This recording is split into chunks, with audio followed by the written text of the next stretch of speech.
नमस्कार दोस्तों, गिफ्ट एवं जनरल स्टोर का व्यवसाय सदाबहार व्यवसाय है और ये व्यवसाय हर समय एक जैसा चलने वाला व्यवसाय होता है।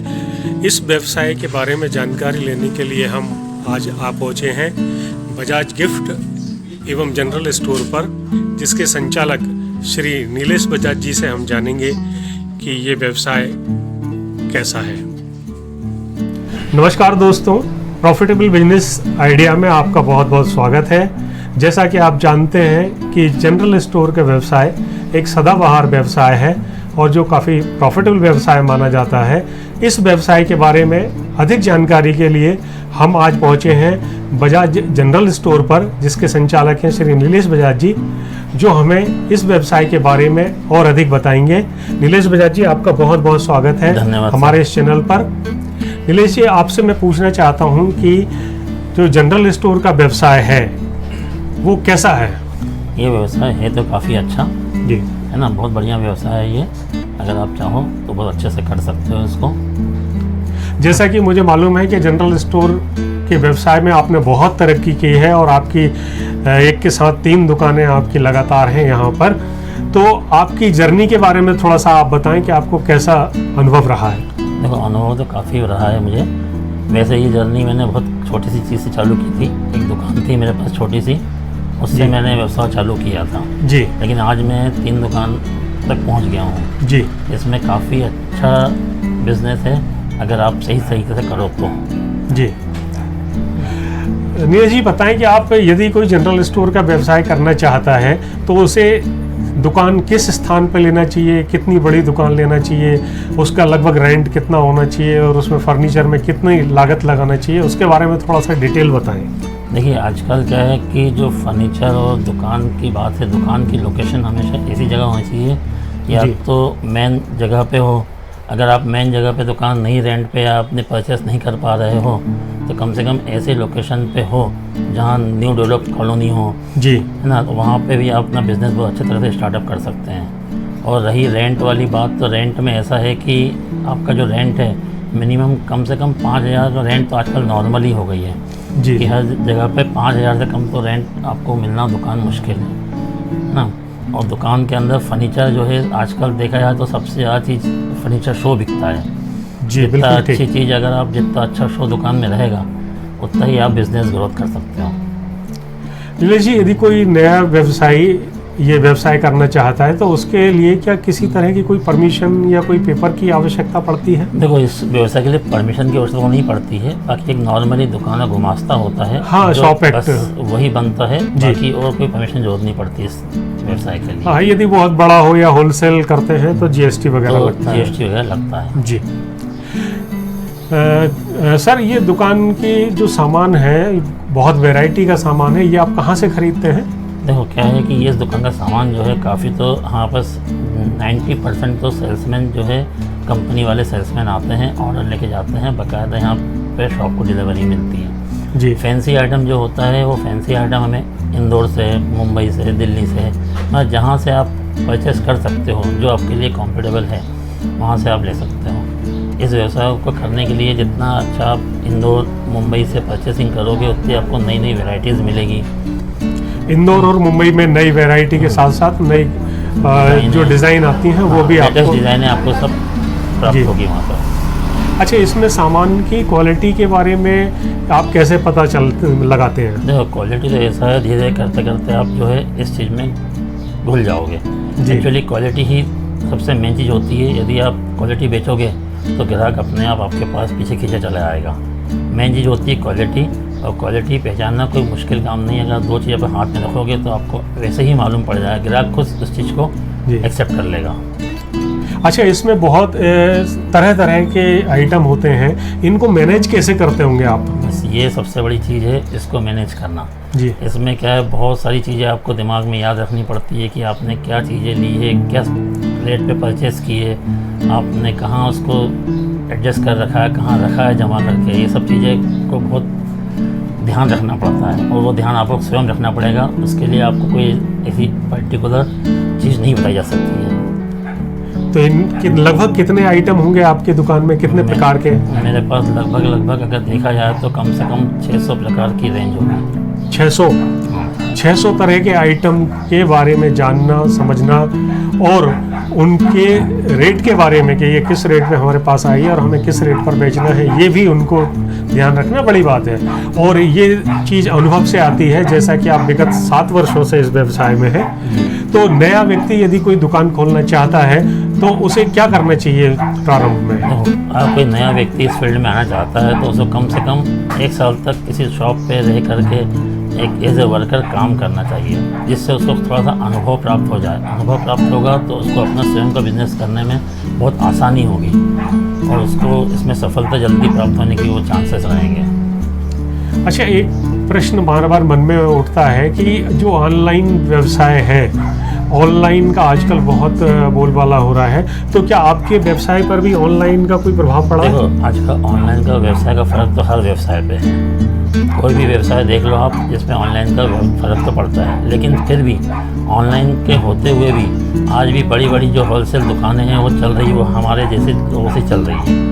उसमें फ़र्क वाली बात कुछ तो आती है, लेकिन जितना फ़र्क ऑनलाइन से आता है उसका 50% फ़र्क आता है। 50% तो आपके पास ग्राहक स्वयं आता है चल के।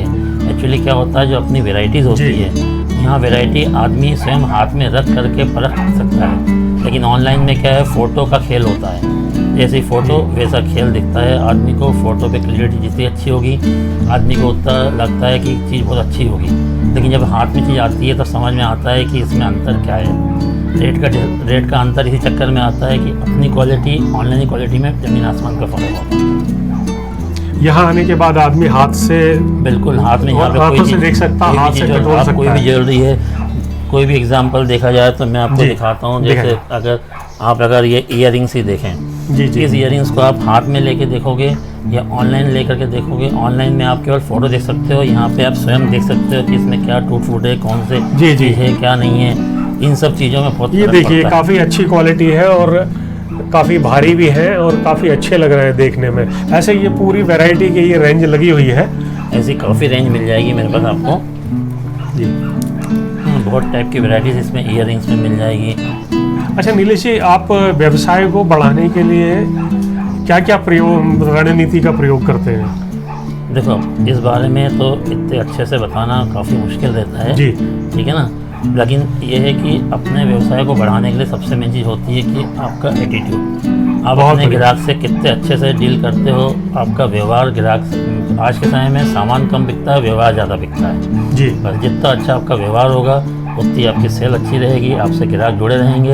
और अगर आपसे ग्राहक जुड़े रहे, क्योंकि आज के समय में ये है कि दुकान जो है ग्राहकों से है, ग्राहक है तो दुकान है। जी बिल्कुल ठीक, ऐसा। अच्छा, इसमें डुप्लीकेट सामान भी आता है? हाँ, काफ़ी सामान डुप्लीकेट आता है बहुत, और उसको पहचानना बहुत मुश्किल है।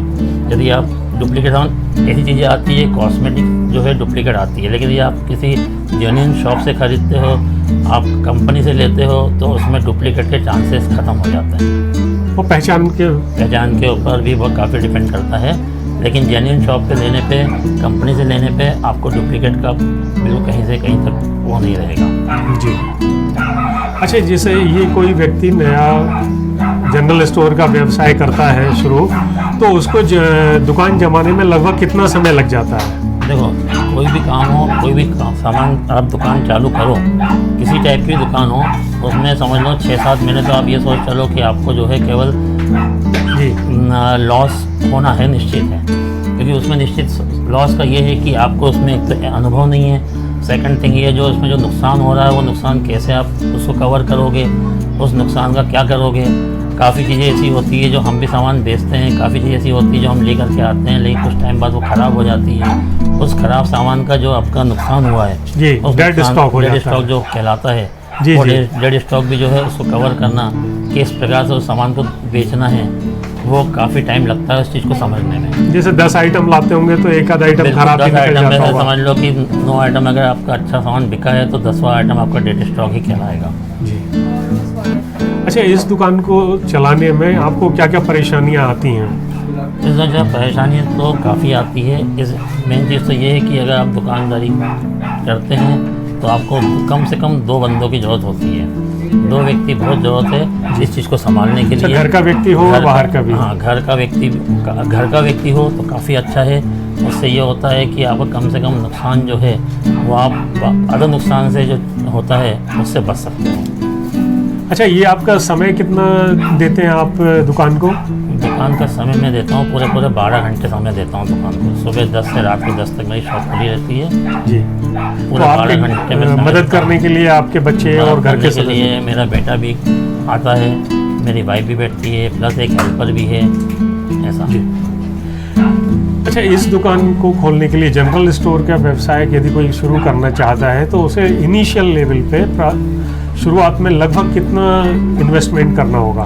देखो, ये व्यवसाय चालू करने के लिए कम से कम उसको आज के डेट में 1 लाख रुपए कम से कम चाहिए। 1 लाख से आप अपनी दुकान स्टार्ट कर सकते हैं जी।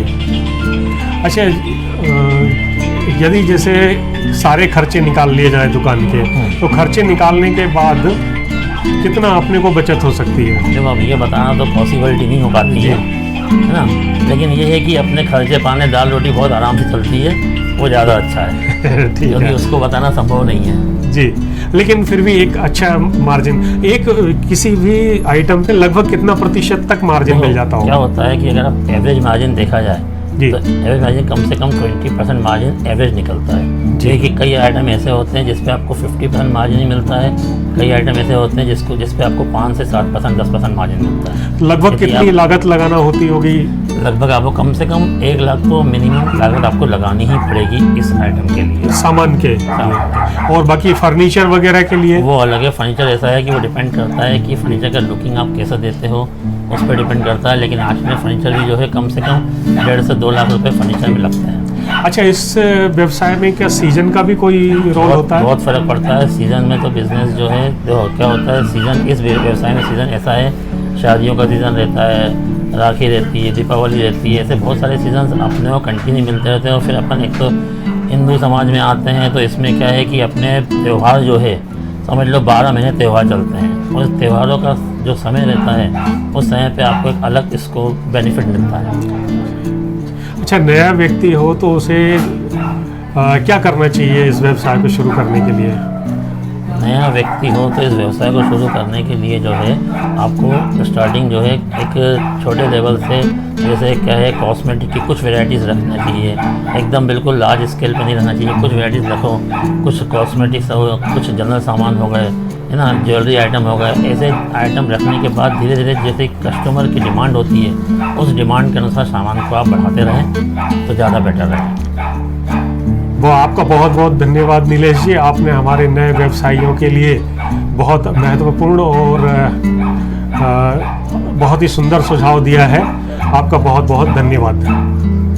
दोस्तों, यदि जनरल स्टोर के संबंध में आपके मन में कोई प्रश्न हो तो आप कमेंट बॉक्स में लिखकर बताएं, पूछ सकते हैं, मैं उसका जवाब देने का प्रयत्न करूंगा। बहुत बहुत धन्यवाद।